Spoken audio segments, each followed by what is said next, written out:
former White House chief of staff for President George W. Bush and a Fox News contributor.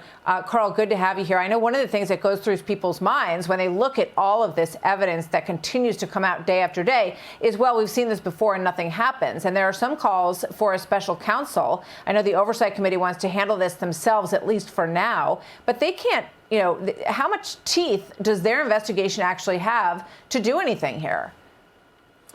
Well, they can. The Devon Archer interview is going to be incredibly revealing because, as you said, he's at the center of all this. Remember, he goes on the Burisma board in January, and in March gets his business partner and close personal friend, the son of the vice president, to go on the board. Now, why did these two men go on the board of a company, an energy company in Ukraine, as members of the board of directors when they have no experience in Ukraine, no experience in energy, and nothing ever to do with corporate governance? And there are two reasons why.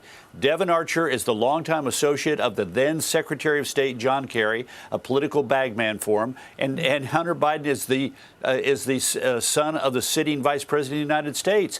I spent some time in Central Europe, the old Soviet Empire.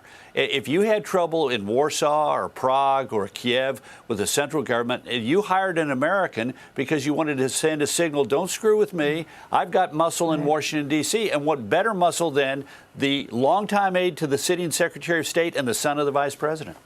So what about the politics of this, Karl? There was a moment in the hearings with the two whistleblowers from the IRS last week where Dan Goldman kind of went down a road. He's a New York member of Congress. You might remember him, everybody at home. He was also one of the lead attorneys in the Trump impeachment trial. And he kind of, he opened himself up to criticism here with the suggestion that he makes it sound like, yes, he understands that there is connection in these business dealings between the president or the vice president then and Hunter Biden. Watch this. Hunter told his dad, according to Rob Walker, quote, "I may be trying to start a company or try to do something with these guys." Now, let me ask you something. That doesn't sound much like Joe Biden was involved in whatever Hunter Biden was doing with the CEFC. No, but it does show that he told his father he was trying to do business, and he was talking. Well, that is true. Oh boy, how damaging was that moment, Karl? Yeah, well, look, we don't even need that. All we need to know is this.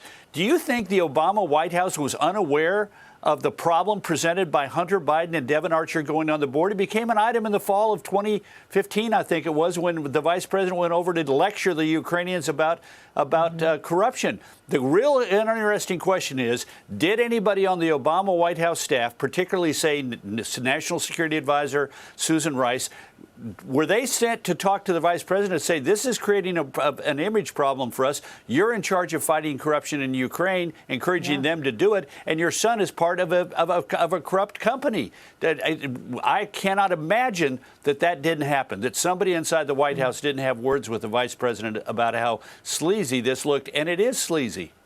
Yeah. There were suggestions that they were sort of hands off at that point in time because Beau Biden had just died and that they didn't want to upset the vice president, but that they were concerned about it. Before I let you go, Karl, real quick, if you can, this RFK Jr. Soundbite that we played a little while ago where he says, yeah, there absolutely has to be an investigation. How does this play out on the Democrat presidential side? Look, it's going to cause some kerfluffle here for a day or so, but somebody more significant than RFK Jr. has got to come out and say this for this to create angst inside the White House. But they should be concerned. This is causing a lot of Democrats to say, what kind of problems are we going to have as this investigation goes forward? Yeah. Karl, thank you. Always good to see you. Lots going on. We'll talk to you soon.